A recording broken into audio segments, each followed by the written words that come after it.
जय श्री गणेश। प्यारे भक्तों, आज रसपान करें माघ कृष्णा पक्ष की गणेश चतुर्थी व्रत कथा। पार्वती जी ने पूछा कि हे वत्स, माघ महीने में किस गणेश की पूजा करनी चाहिए तथा इसका क्या नाम है। उस दिन पूजन में किस वस्तु का नैवेद्य अर्पित करना चाहिए और क्या आहार ग्रहण करना चाहिए, इसे आप सविस्तार बतलाने की कृपा करें। गणेश जी ने कहा कि हे माता, माघ में भालचंद्र नामक गणेश की पूजा करनी चाहिए। इनका पूजन षोडशोपचार विधि से करना चाहिए। हे माता पार्वती, इस दिन तिल के 10 लड्डू बना ले। 5 लड्डू देवता को चढ़ावे और शेष 5 ब्राह्मण को दान देवे। ब्राह्मण की पूजा भक्ति पूर्वक करके उन्हें दक्षिणा देने के बाद उन 5 लड्डुओं को उन्हें प्रदान कर दे। हे देवी, तिल के 10 लड्डुओं का स्वयं आहार करें। इस संबंध में मैं आपको राजा हरिश्चंद्र का वृत्तांत सुनाता हूँ। सतयुग में हरिश्चंद्र नामक एक प्रतापी राजा हुए थे। वे छात्र धर्म में पदु, सरल स्वभाव, सत्यनिष्ठ और विद्वान ब्राह्मण के पूजक थे। हे देवी, उनके शासन काल में अधर्म नाम की कोई वस्तु नहीं थी। उनके राज्य में कोई अपाहिज, दरिद्र या दुखी नहीं था। सभी लोग आधि व्याधि से रहित एवं दीर्घ आयु होते थे। उन्हीं के राज्य में एक ऋषि शर्मा नामक तपस्वी ब्राह्मण रहते थे। एक पुत्र की प्राप्ति होने के बाद ही वे स्वर्गवासी हुए। पुत्र का भरण पोषण उनकी पत्नी करने लगी। यह विधवा ब्राह्मणी भिक्षाटन के द्वारा पुत्र का पालन पोषण करती थी। उस ब्राह्मणी ने माघ मास की संकटा चतुर्थी का व्रत किया। वह पतिव्रता ब्राह्मणी गोबर से गणेश जी की प्रतिमा बनाकर सदैव पूजन किया करती थी। हे पार्वती, भिक्षाटन के द्वारा ही उसने पूर्वोक्त रीति से तिल के 10 लड्डू बनाए। इसी बीच उसका पुत्र गणेश जी की मूर्ति अपने गले में बांधकर स्वेच्छा से खेलने के लिए बाहर चला गया। तब एक नर पिशाच कुम्हार ने उस ब्राह्मणी के 5 वर्षीय बालक को जबरन पकड़कर अपने आवे में छोड़कर मिट्टी के बर्तन को पकाने के लिए उसमें आग लगा दी। इधर उसकी माता अपने बच्चे को ढूंढने लगी। उसे न पाकर वह बड़ी व्याकुल हुई। वह ब्राह्मणी विलाप करती हुई सूर्य नारायण की लाली के सदृश कांतिशाली, हे सुंदर जटा समूह को धारण करने वाले, आप इस दुखिनी की रक्षा कीजिए। हे गजानन, हे बार भुजाधारी, हे मस्तक पर चंद्रमा को धारण करने वाले, हे विनायक, हे अनाथों के नाथ, हे वरदायक, मैं पुत्र के वियोग में व्यथित हूँ, आप मेरी रक्षा कीजिए। वह ब्राह्मणी इसी प्रकार आधी रात तक विलाप करती रही। प्रातः काल होने पर कुम्हार अपने पके हुए बर्तनों को देखने के लिए आया। जब उसने आवा खोल के देखा तो उसमें जांग भर पानी जमा हुआ पाया। और इससे भी अधिक आश्चर्य उसे जब हुआ कि उसमें बैठे एक खेलते हुए बालक को देखा। ऐसी अद्भुत घटना देखकर वह भयवश कांपने लगा और इस बात की सूचना उसने राजा दरबार में दी। उसने राज्य सभा में अपने कुकृत्य का वर्णन किया। कुम्हार ने कहा कि हे महाबाहु, हे प्रज्वलित अग्नि के समान तेजवान, हे महाराज हरिश्चंद्र, मैं अपने दुष्ट कर्म के लिए बद्ध के योग हूँ।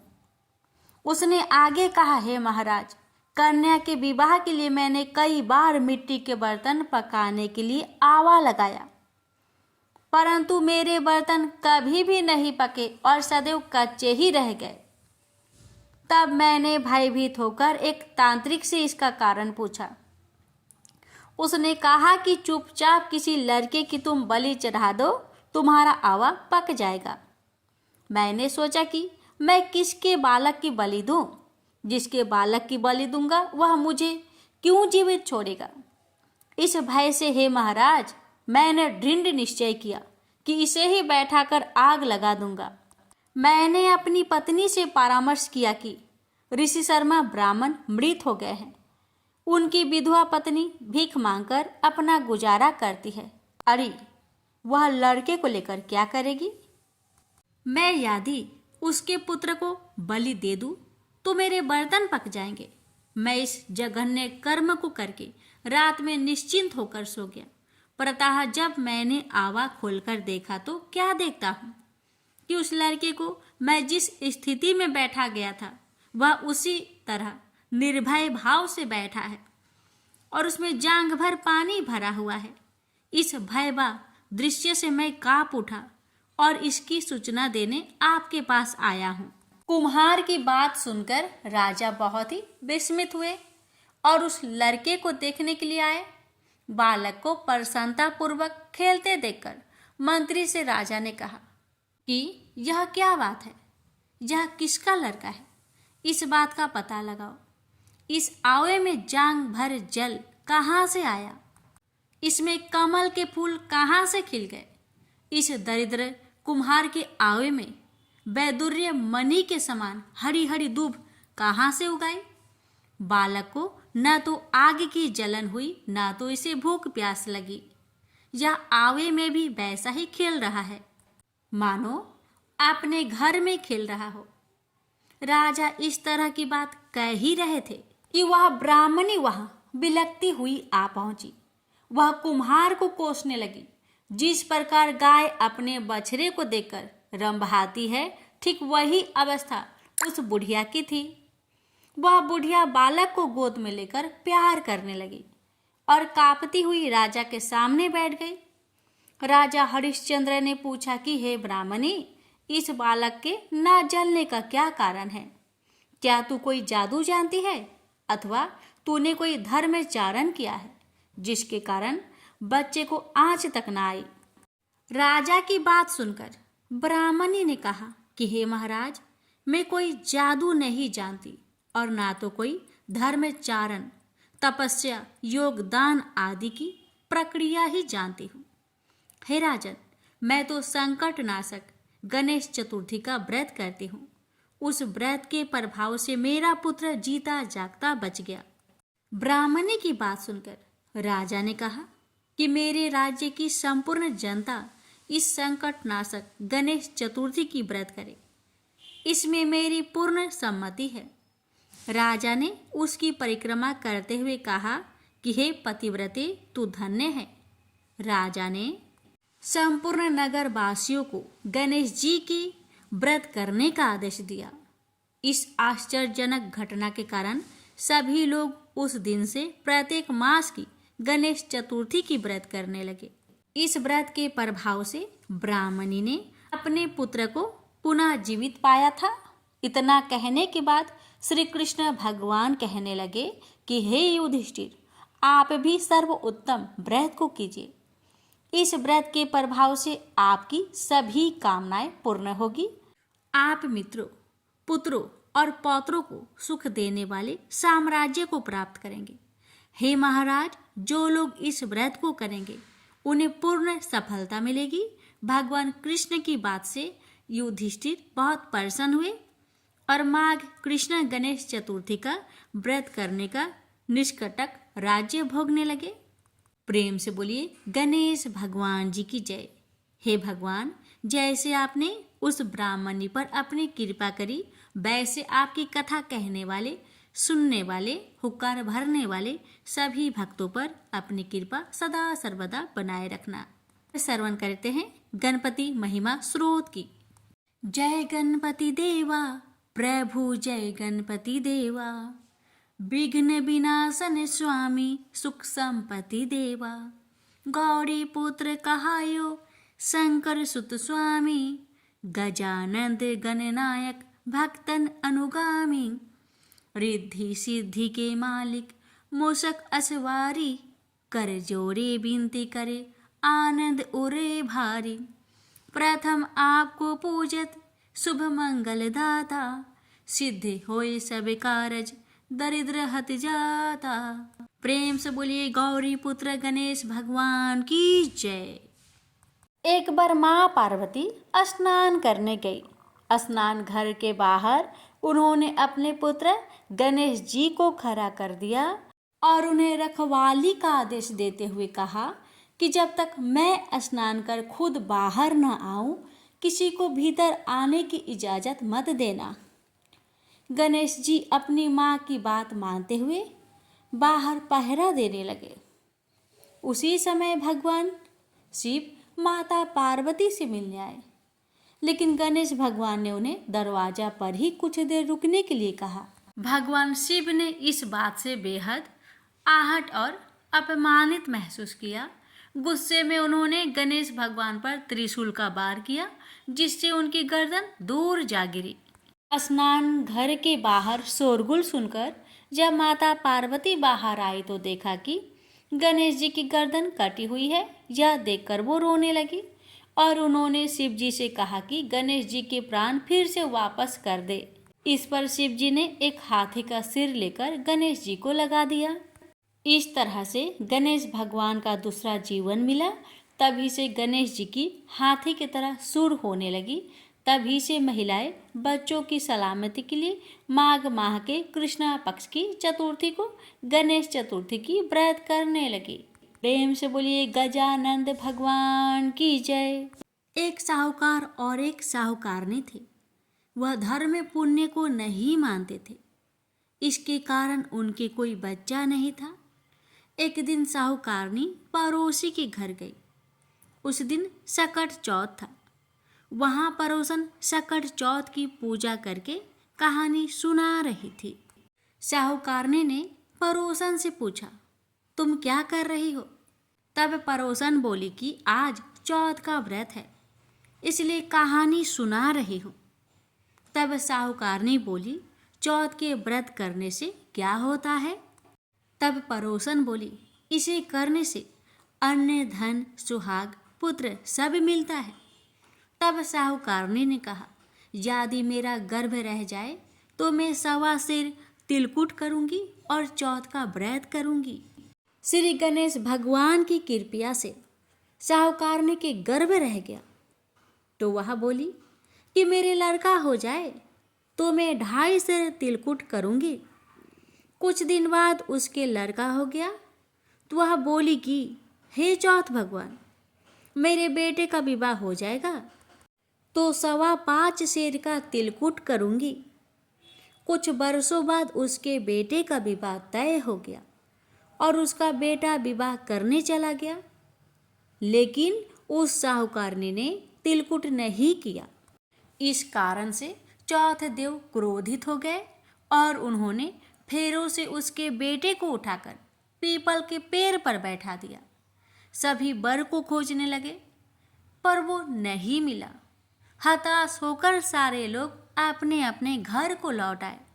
इधर जिस लड़की से साहूकारनी के लड़के का विवाह होने वाला था, वह अपनी सहेलियों के साथ गणगौर पूजने के लिए जंगल में दूब लेने गई। तभी रास्ते में पीपल के पेड़ से आवाज आई, ओ मेरी अर्ध ब्याही। यह बात सुनकर जब लड़की घर आई, उसके बाद वह धीरे धीरे सूखकर कांटा होने लगी। एक दिन लड़की की माँ ने कहा, मैं तुम्हें अच्छा खिलाती हूँ, अच्छा पहनाती हूँ, फिर भी तू सूखती जा रही है, ऐसा क्यों? तब लड़की अपनी माँ से बोली कि वह जब भी दूब लेने जंगल जाती है तो माँ, पीपल के पेड़ से एक आदमी बोलता है कि ओ मेरी अर्ध ब्याही। उसने मेहंदी लगा रखी है और सेहरा भी बांध रखा है। तब उसकी माँ ने पीपल के पेड़ के पास जाकर देखा, यह तो उसका जमाई ही है। तब उसकी माँ ने जमाई से कहा कि दामाद जी, यहाँ आप क्यों बैठे हैं? मेरी बेटी तो अर्ध ब्याही कर दी और अब क्या लोगे? साहूकारनी का बेटा बोला, मेरी माँ ने चौथ का तिलकुट बोला था लेकिन नहीं किया, इसलिए चौथ माता ने नाराज होकर यहाँ बैठा दिया। यह सुनकर उस लड़की की माँ ने साहूकारनी के घर गई और उससे पूछा कि तुमने सकट चौथ का कुछ बोला है क्या? तब साहूकारनी बोली, तिलकुट बोला था। उसके बाद साहूकारनी बोली, मेरा बेटा घर आ जाए तो 2.5 मन का तिलकुट करूंगी। इससे श्री गणेश भगवान प्रसन्न हो गए और उसके बेटे को फेरों में लाकर बैठा दिया। बेटे का विवाह धूमधाम से हो गया। जब साहूकारनी के बेटा एवं बहू घर आ गए तब साहूकारनी ने 2.5 मन तिलकुट किया और बोली, हे चौथ देव, आपके आशीर्वाद से मेरे बेटा बहू घर आए हैं, जिससे मैं हमेशा तिलकुट करके व्रत करूंगी।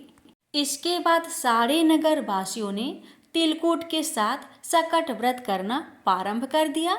हे सकट चौथ, जिस तरह साहूकारनी को बेटे बहू से मिलवाया वैसे ही हम सबको मिलवाना। इस कथा को कहने सुनने वालों का भला करना। प्रेम से बोलिए सकट चौथ की जय, श्री गणेश देव की जय। एक शहर में देवरानी जेठानी रहती थी। जेठानी अमीर थी और देवरानी गरीब। देवरानी गणेश जी की भक्त थी। देवरानी का पति जंगल से लकड़ी काटकर बेचता था और अक्सर बीमार रहता था। देवरानी जेठानी के घर का सारा काम करती और बदले में जेठानी बचा हुआ खाना, पुराने कपड़े आदि उसको दे देती थी। इसी से देवरानी का परिवार चल रहा था। माघ महीने में देवरानी ने तिल चौथ का व्रत किया। 5 आने का तिल व गुड़ लाकर तिलकुट्टा बनाया। पूजा करके तिल चौथ की कथा, तिल चौथ की कहानी सुनी और तिलकुट्टा छीके में रख दिया और सोचा कि चांद उगने पर पहले तिलकुट्टा और उसके बाद ही कुछ खाएगी। कथा सुनकर वह जेठानी के यहाँ चली गई। खाना बनाकर जेठानी के बच्चे से खाना खाने को कहा तो बच्चे बोले, माँ ने व्रत किया है और माँ भूखी है। जब माँ खाना खाएगी हम भी तभी खाएंगे। जेठ जी को खाना खाने को कहा तो जेठ जी बोले, मैं अकेला नहीं खाऊंगा। जब चांद निकलेगा तब सब खाएंगे, तभी मैं भी खाऊंगा। जेठानी ने उसे कहा कि आज तो किसी ने भी अभी तक खाना नहीं खाया, तुम्हें कैसे दे दूँ? तुम सुबह सवेरे ही बचा हुआ खाना ले जाना। देवरानी के घर पर पति बच्चे सब आस लगाए बैठे थे कि आज तो त्योहार है, इसलिए कुछ पकवान आदि खाने को मिलेगा। परंतु जब बच्चों को पता चला कि आज तो रोटी भी नहीं मिलेगी तो बच्चे रोने लगे। उसके पति को भी बहुत गुस्सा आया। कहने लगा, सारा दिन काम करके भी 2 रोटी नहीं ला सकती तो काम क्यों करती हो? पति ने गुस्से में आकर पत्नी को कपड़े धोने से मारा। धोना हाथ से छूट गया तो पाटे से मारा। वह बेचारी गणेश जी को याद करती हुई रोते रोते पानी पीकर सो गई। उस दिन गणेश जी देवरानी के सपने में आए और कहने लगे, धोने मारी, पाटे मारी सो रही है या जाग रही है? वह बोली, कुछ सो रही हूँ, कुछ जाग रही हूँ। गणेश जी बोले, भूख लगी है, कुछ खाने को दे। देवरानी बोली, क्या दूँ? मेरे घर में तो अन्न का एक दाना भी नहीं है। जेठानी बचा खुचा खाना देती थी, आज वो भी नहीं मिला। पूजा का बचा हुआ तिलकुट्टा छीके में पड़ा है, वही खा लो।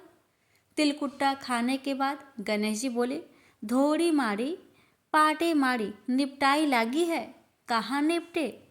वह बोली, यहाँ पड़ा है घर, जहाँ इच्छा हो वहाँ निपट लो।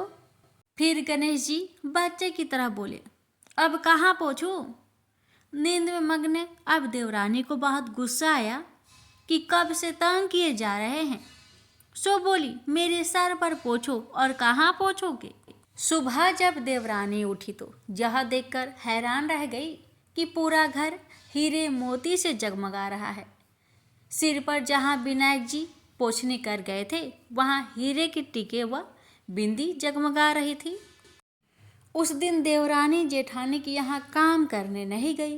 बड़ी देर तक राह देखने के बाद जेठानी ने बच्चों को देवरानी को बुलाने भेजा। जेठानी ने सोचा कल खाना नहीं दिया इसलिए शायद देवरानी बुरा मान गई है। बच्चे बुलाने गए और बोले, चाची चलो, माँ ने बुलाया है, सारा काम पड़ा है। देवरानी ने जवाब दिया, अब उसकी जरूरत नहीं है, घर में सब भरपूर है, गणेश जी के आशीष से। बच्चों ने घर जाकर माँ को बताया कि चाची का तो पूरा घर हीरे मोतियों से जगमगा रहा है। जेठानी दौड़ती हुई देवरानी के पास आई और पूछा कि यह सब क्या हुआ, कैसे हुआ। देवरानी थी सीधी सादी, उसने उसके साथ जो हुआ सब कह डाला। घर लौटकर जेठानी अपने पति से कहा कि आप मुझे धोने और पाटे से मारो। उसका पति बोला कि भली मानस, मैंने कभी तुम पर हाथ भी नहीं उठाया, मैं तुम्हें धोने और पाटे से कैसे मार सकता हूँ। वह नहीं मानी और जिद करने लगी। मजबूरन पति को उसे मारना पड़ा। उसने ढेर सारा घी डालकर चूरमा बनाया और छीके में रखकर सो गई। रात को चौथ विनायक जी सपने में आए, कहने लगे, भूख लगी है, क्या खाऊं।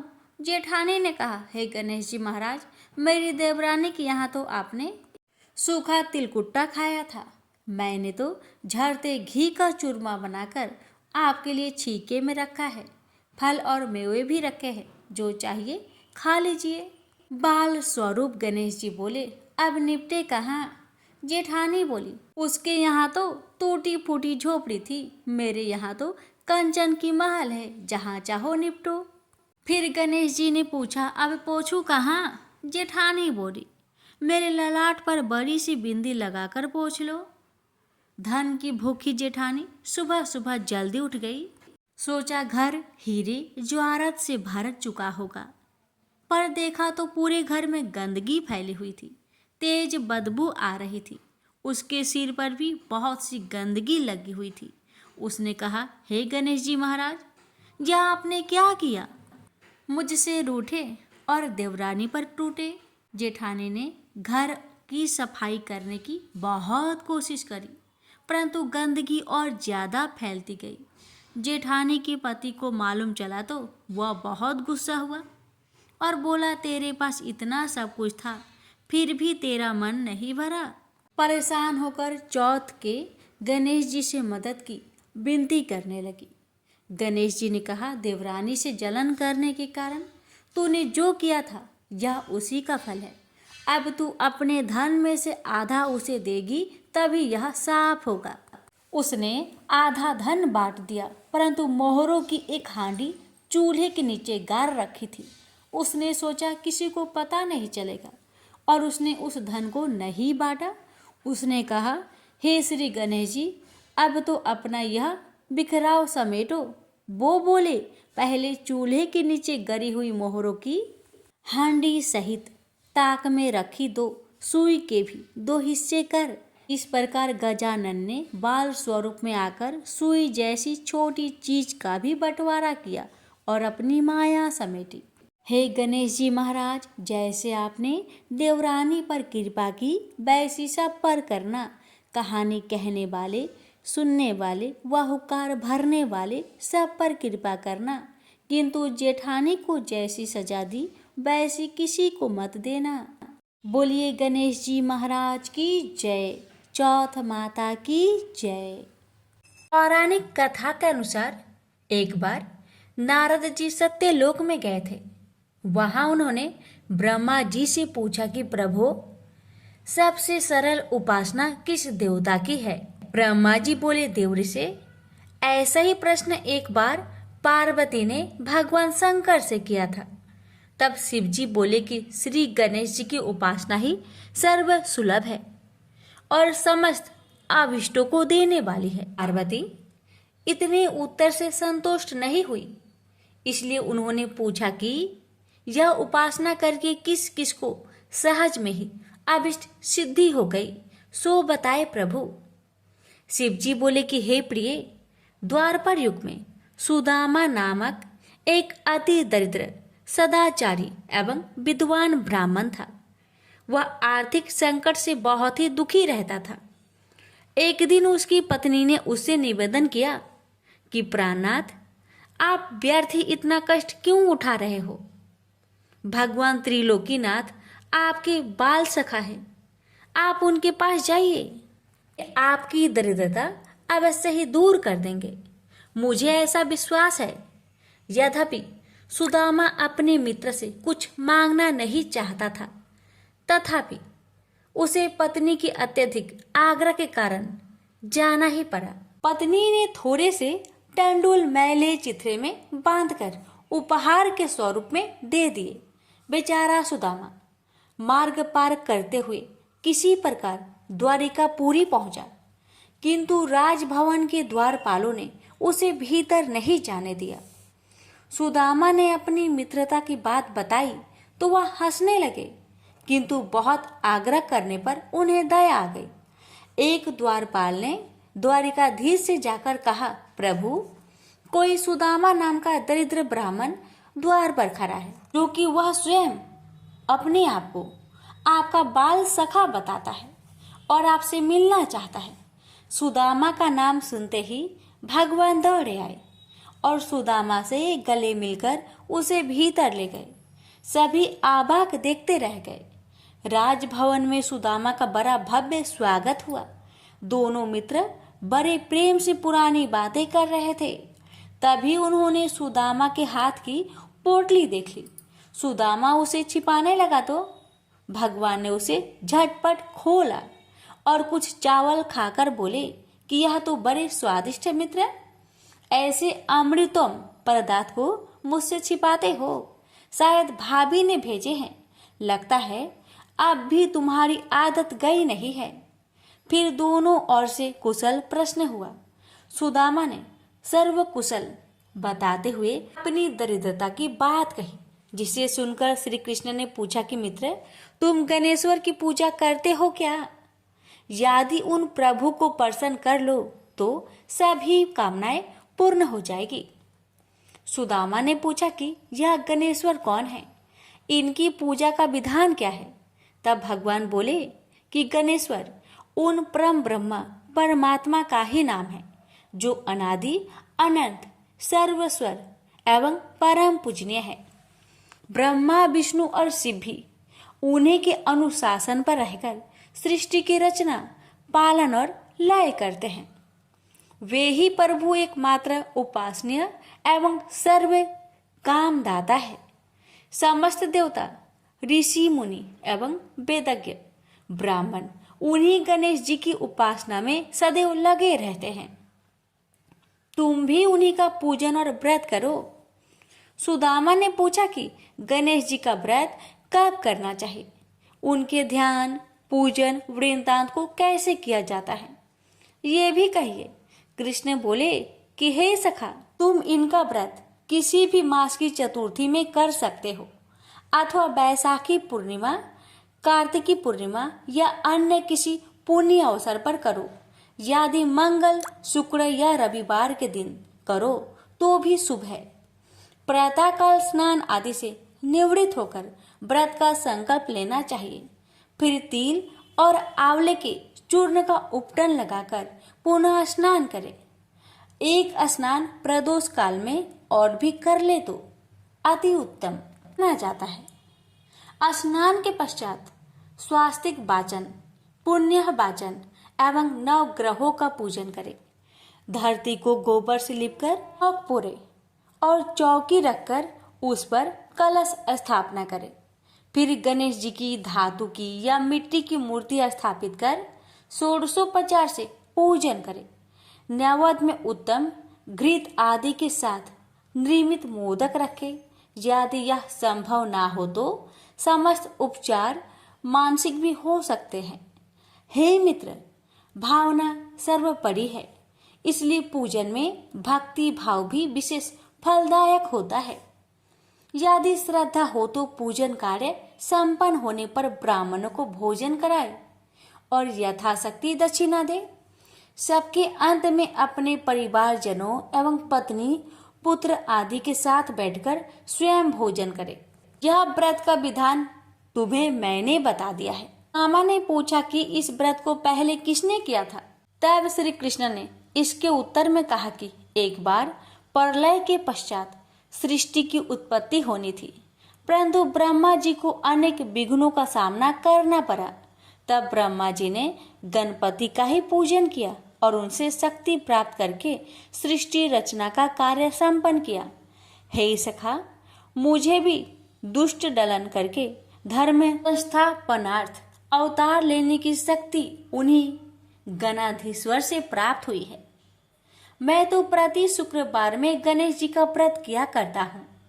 यह सुनकर सुदामा बड़ा प्रसन्न हुआ और उसने यथाचित वृत्ति से प्राप्त होने वाले द्रव्य से वही गणेश जी का पूजन संकल्प किया और श्री कृष्ण का परामर्श से उन्हीं के साथ आराधन कर प्रसाद ग्रहण किया।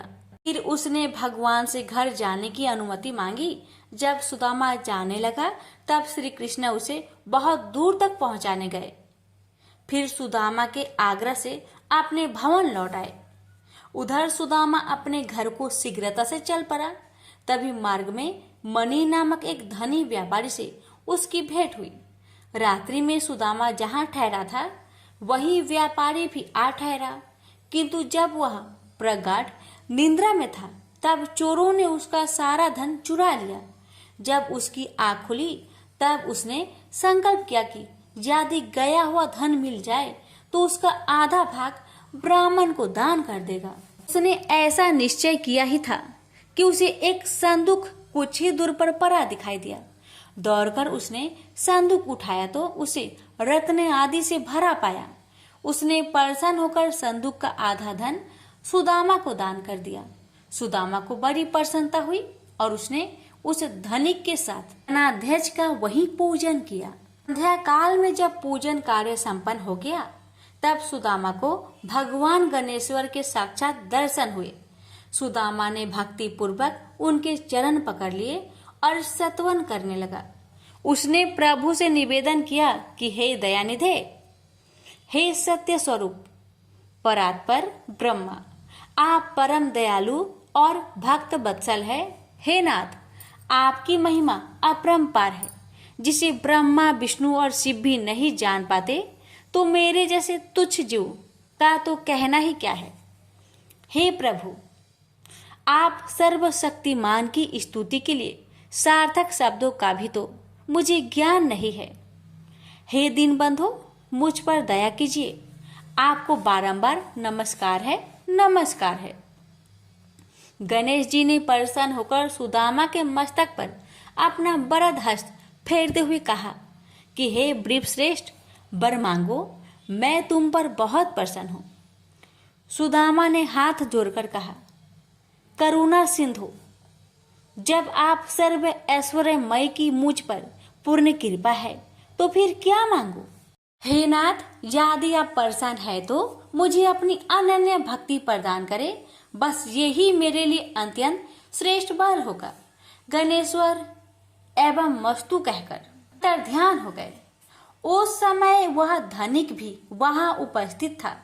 उसने सुदामा से गणेश जी के पूजन और महात्म्य संबंधी कुछ बातें पूछी और फिर उसने स्वयं भी श्री गजानन का व्रत करने का संकल्प किया। सुदामा पर भगवान गणाध्यक्ष की बड़ी महती कृपा हुई। सुदामा वहां से चलकर अपने घर पहुंचा तो यह देखकर अत्यंत विस्मय करने लगा, वहां कहीं भी उसकी पर्ण कोठी नहीं है। वरण एवं वैभवशाली भवन खड़ा है जो वहां कभी नहीं था। सुदामा सोचने लगा कि यह क्या हुआ, क्या किसी ने मेरी कुटी तुड़वाकर अपना महल बनवा लिया है, और यदि ऐसा है तो मेरी पत्नी कहाँ गई। सुदामा इस प्रकार चिंता में पड़ा था। तभी उसकी पत्नी ने भवन के भीतर से उसे देख लिया और सेवकों को उसे बुला लाने की आज्ञा दी। जब सुदामा भीतर गया तो उसकी पत्नी ने कहा कि हे नाथ, रात में मैं अपनी पूर्ण कोटि में सोई हुई थी और प्रातः आँख खोलने पर अपने को इस राजसी भवन में पाया। मुझे आश्चर्य है कि यह सब क्या हो गया। इतने दास दासी भी न जाने कहाँ से आ गए हैं।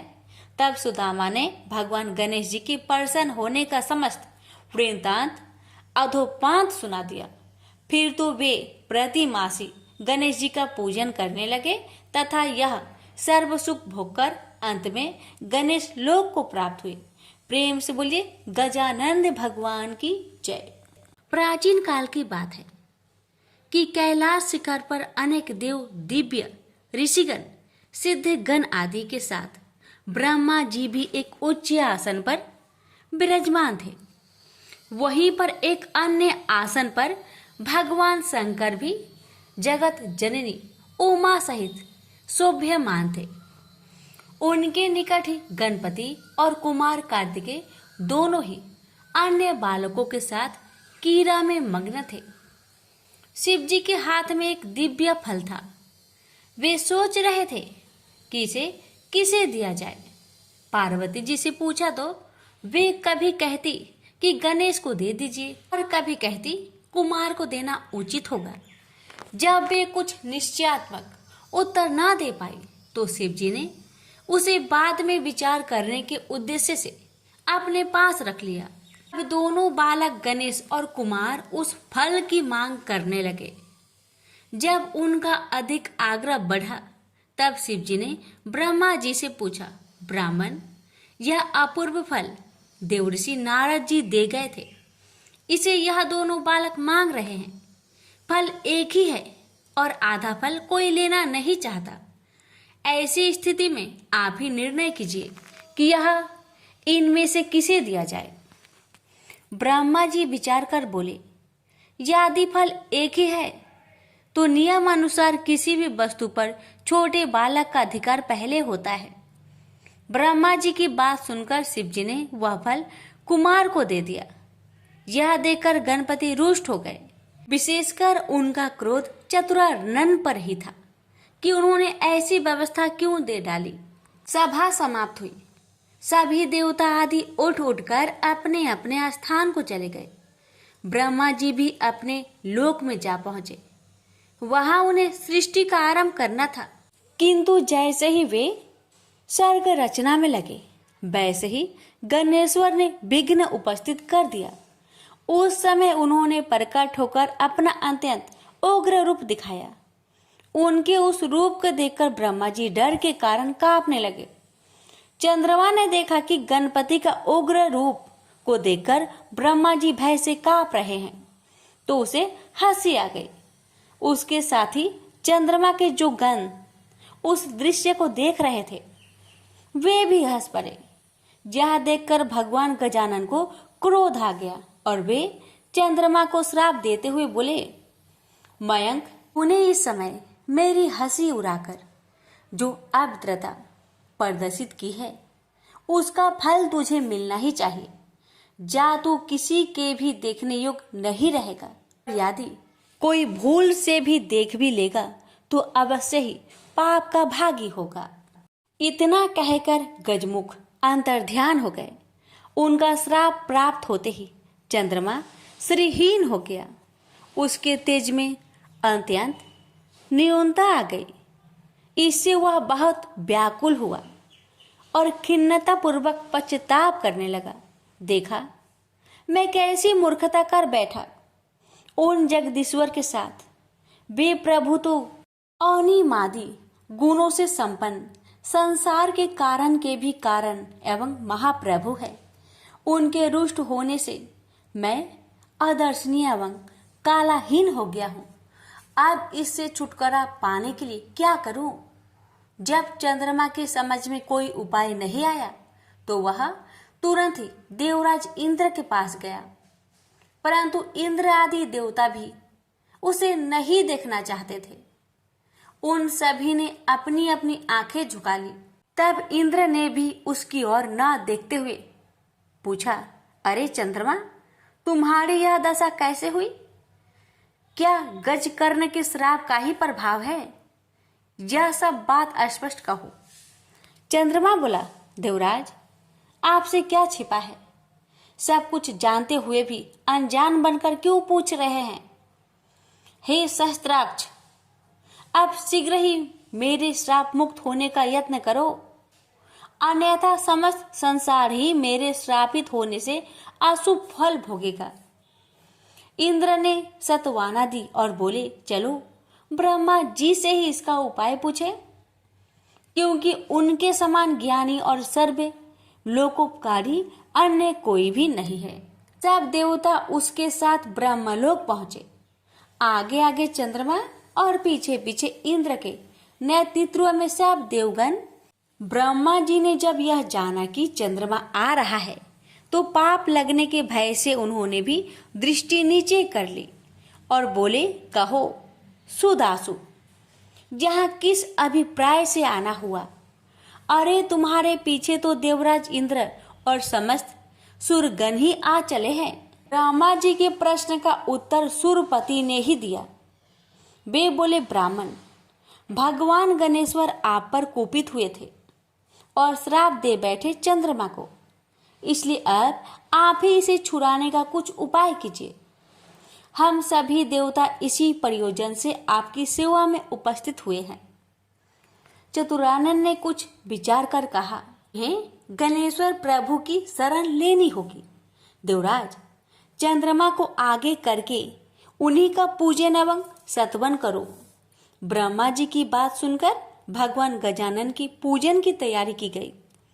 उनकी प्रतिमा बनवाकर षोडशोपचार पूजन एवं भावना पूर्वक स्रोत कर निवेदन किया गया, प्रभु इस चंद्रमा पर कृपा कीजिए।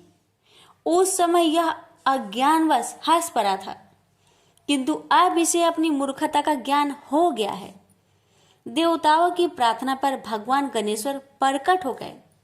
सभी ने उनका अद्भुत रूप देखकर उन्हें दंडवत प्रणाम किया। तब गणपति प्रसन्न होकर बोले, देवगण, मैं संतुष्ट हूँ, आता एवं जो चाहो वह अभिष्ट वर मांग लो।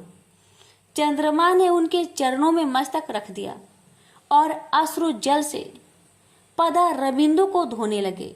गणेश्वर बोले, उठ उठ चंद्रमा, अब संताप न कर, मैं तुझ पर प्रसन्न हूँ। उसने कहा, प्रभु मुझे श्राप मुक्त कीजिए, मेरी कांति नष्ट हो गई है, उसे लौटा दीजिए, मैं अदर्शनीय से दर्शनीय हो जाऊं। नाथ, मेरी अपराध को क्षमा कर दीजिए। गजकर्ण बोले, अच्छा बोल, तुझे 1 वर्ष 6 मास अथवा 3 मास के लिए अदर्शनीय रहने दिया जाए, अथवा कुछ और चाहता है, शीघ्र ही स्पष्ट बता। चंद्रमा ने कहा, प्रभु मुझे बहुत दंड मिल गया है, आप तो क्षमा कर दीजिए। यह कहकर उसने पुनः दंडवत प्रणाम किया तथा सब देवताओं भी उनके चरणों में झुक गए। गणेश्वर ने मुस्कुराते हुए कहा, मैं अपने वचन को मिथ्या कैसे करूं? चाहे सूर्य और सेमरु अपना स्थान त्याग दे, समुद्र अपनी मर्यादा छोड़ दे, अथवा अग्नि शीतल हो जाए, किंतु मेरा वचन मिथ्या नहीं हो सकता। फिर भी मैं तुझे वर्ष में 1 ही दिन के लिए श्रापित रखूंगा, इसमें कोई संदेह नहीं है। भगवान गणेश के इन कृपापूर्ण वचनों को सुनकर चंद्रमा बहुत प्रसन्न हुए तथा समस्त देवगण भी उनकी जय जयकार करने लगे। चंद्रमा ने पुनः निवेदन किया, प्रभु भविष्य में मुझसे इस प्रकार की मूर्खता ना हो और मेरा चित्त आपके चरण कमलों में लगा रहे, ऐसा वर मुझे प्रदान करे। गणेश्वर ने प्रसन्न होकर कहा, ऐसा ही होगा, परंतु मेरे एकाक्षरी मंत्र गंग का जप करते रहना। यह कहकर भगवान अंतर्ध्यान हो गए और तब समस्त देवता स्वर्ग लोक को गए और चंद्रमा भी अपने लोक में चला गया। चंद्रमा ने 12 वर्ष तक तपस्या चाड़े की और गणेश्वर की एकाक्षरी मंत्र का निरंतर जप करता रहा। पवित्र नदी गंगा के तट पर भक्ति पूर्वक एकाग्र मन से उसका यह तप चलता रहा। तभी सहसा एक दिन वह परम प्रभु चंद्रमा के समक्ष प्रकट हो गए। इस समय उनकी रूप छटा देखकर निशापति अवाक रह गया। उसके चित्त में आश्चर्य मिश्रित भय व्याप्त हो गया, किंतु शीघ्र ही उसे निश्चय हो गया कि वह साक्षात आदिदेव भगवान गजानन ही है। तो वह हाथ जोड़कर प्रणाम करता हुआ उनकी स्तुति करने लगा। मैं उन 2 दांतों से युक्त परमेश्वर को नमस्कार करता हूँ, जो अपने भक्तों के सभी विघ्नों का हरण करते तथा सभी के धर्म, अर्थ और काम को पर स्वस्थ करते हैं। उन विघ्न विनाशक परमात्मा गजानन को नमस्कार है। हे प्रभु, मैंने अज्ञानता बस जो अपराध किया था उसे क्षमा करके मुझे मेरा पूर्व रूप प्रदान कीजिए। हे नाथ, आप ही मुझे मेरा यह रूप प्रदान कर सकते हैं। हे दया निधान, आप सभी देवताओं के आधीश्वर, नित्य बोध स्वरूप एवं सत्य है। समस्त वेद आपके ही स्वरूप है तथा आपके द्वारा ही उनका प्रतिपादन हुआ है। हे देव, यह जगत आपका ही स्वरूप है तथा आप ही साक्षात परम ब्रह्मा है। हे कृपा निधान, विश्व की उत्पत्ति, पालन और प्रलय के भी आप ही एकमात्र कारण है। आपका तिरस्कार कोई नहीं कर सकता।